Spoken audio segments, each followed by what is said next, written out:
Victor Wembanyama makes a statement with his return, but watch this play, guys. Rudy Gobert in the spin cycle. Still trying to figure out exactly what happened. What happened was Wemby. Where did he go? Yep, 27 points and 17 rebounds. Welcome back inside. Round we go. Round and round we go. Screw round and round we go. That's exactly what we're going to do on NBA Showtime. Maria Taylor, the Hall of Famers here. Tracy McGrady, Vince Carter, and Carmelo Anthony.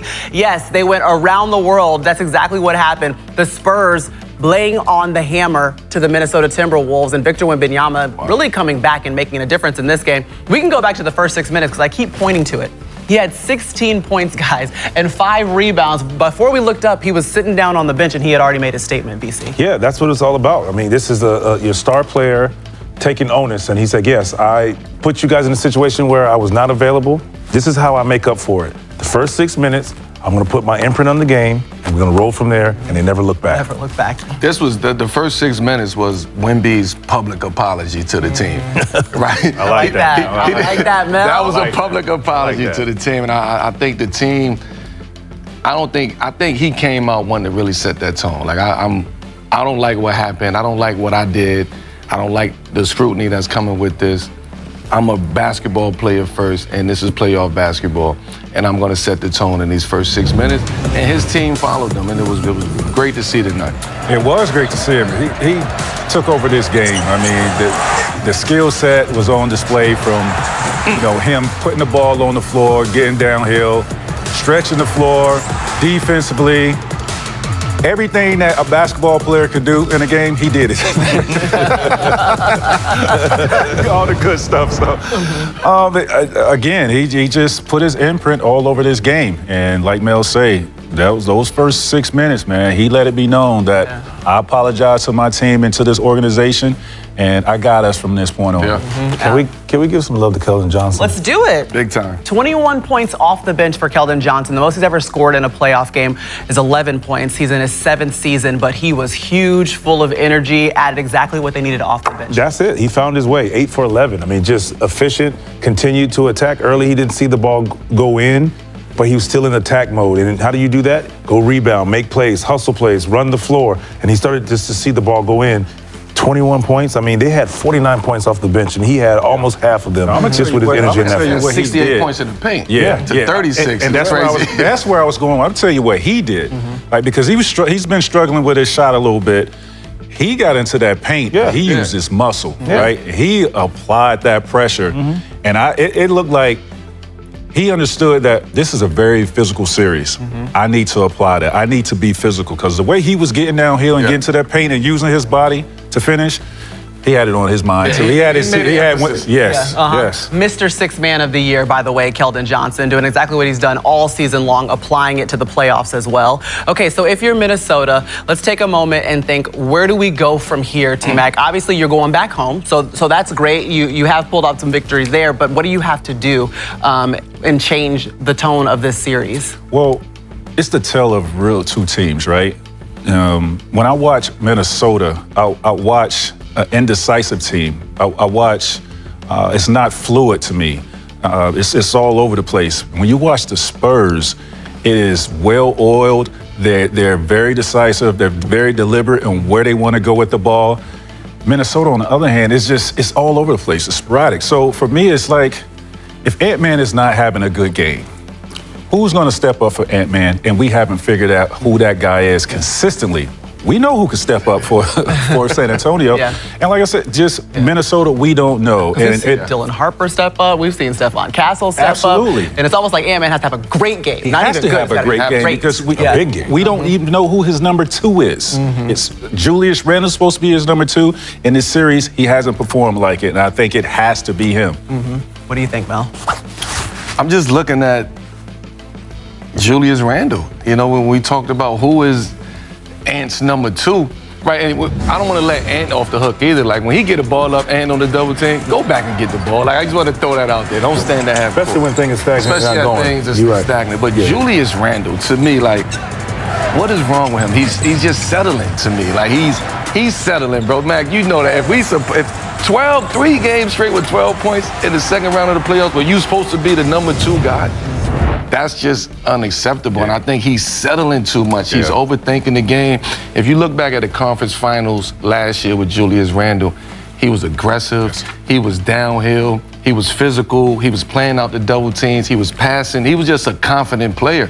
I don't see that same confidence in Julius right now. To me, it's like he's thinking too much in the game of basketball. With a player struggling from shooting three-pointers, right? Because for me, Minnesota has to make threes to beat them. Wemby is 27%. Right. Yeah. Wemby is protecting that paint, rightfully so. So you have to knock down threes. But for Julius Randle, like, there's so many other areas where he can be effective, and he's not utilizing that. And I hope he's watching film with his coach or with whoever their player personnel or whoever he's watching film with to be able to break down certain areas where he can actually impact the game for himself to build a confidence. Because, yes, he could stretch the floor and he could keep Wemby honest, right? Keeping him away from the basket. So he has to find that way. Okay, I'm just hearing that Dylan Harper is sitting down, the rookie who has been amazing off the bench. Gets to join NBA Showtime. Hey, Dylan, let's just start with this being your first playoffs. You're a rookie, but you have seemed so poised throughout every single game. Just walk me through your mindset and the way you've been attacking the postseason. I mean, the biggest thing for me is just be me. I think coming into the playoffs, it was more like, obviously it's the biggest stage of basketball, but how do I just have that same mentality coming into every game, and I think I'm doing that well. Deal Mac here. So you got two grades right there on the left side. You got, come on, man. Getting stressed out. Come on, man. It's a long year. So as a rookie, man, you're not playing like a rookie in these playoffs, and this is high-level basketball. Tell us where you get that swag and that confidence from. I think just being in the gym all the time, I think that's where my confidence comes from. And I think the swag, I was just kind of just born with it, to be honest. I think it's just the way I carry myself. I always try to be the hardest worker, and I think that in moments like this, I think it pays off. Dylan, this VC here.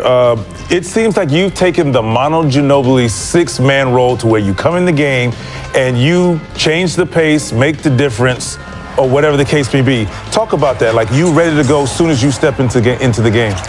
Yeah, I mean, I sitting on the bench. I mean, I just try to figure out what the team needs and what the game is calling on me for. So I feel like today was more just physicality, rebounds, and pushing the pace and finding my guys. But every game, you know, is something different. And I mean, me, KJ, Luke, first three come in. I feel like we do a great job of just bringing the energy up. You spoke about IQ and just sitting on the bench and trying to just watch the game and see what goes on. You 20 years old, man, in your first NBA playoff series. Your dad got 5 rings, your mom played in college, your big brother's in the league. Like, do these moments, how much of what you what we're watching right now is just everything that they prepared for you? Or they prepared you for it? Yeah, I mean, they had me in the gym forever since I was born. I mean, I kind of been around the game for a long time. And I mean, like you said, my dad got 5. I'm trying to go chase me and get me a couple rings too. So I mean, I think it's always competitive in the family, no matter what. Yes, sir. But I think that's just the greatest part about my family is that we just so competitive, and I think everyone embraces and love each other. But I feel like we all got that little edge to each other.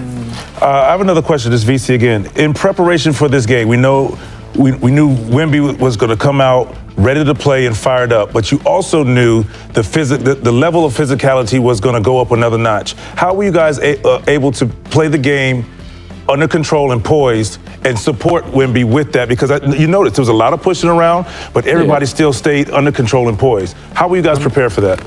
I mean, yeah, we got his back all the time, but just try to be appropriate with the physicality. I mean, coming out, not really overreacting to anything. Because like you said, we knew when we came in the game what it was going to be. So just having his back and just, you know, making sure dead balls, timeouts, we bring it in, just calm each other down, because at the end of the day, we all here just to win. Do you still watch film with your mom? She sent me a long text today. She sent me a long text today. Okay. But yeah, I mean, definitely we get the chance in the summertime, things like that. She definitely come to the gym, you know, talk the whole time.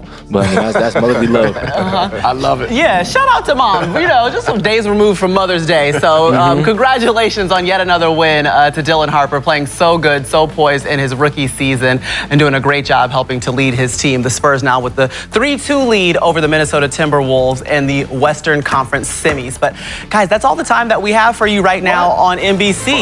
Oh, No, you ain't going. No.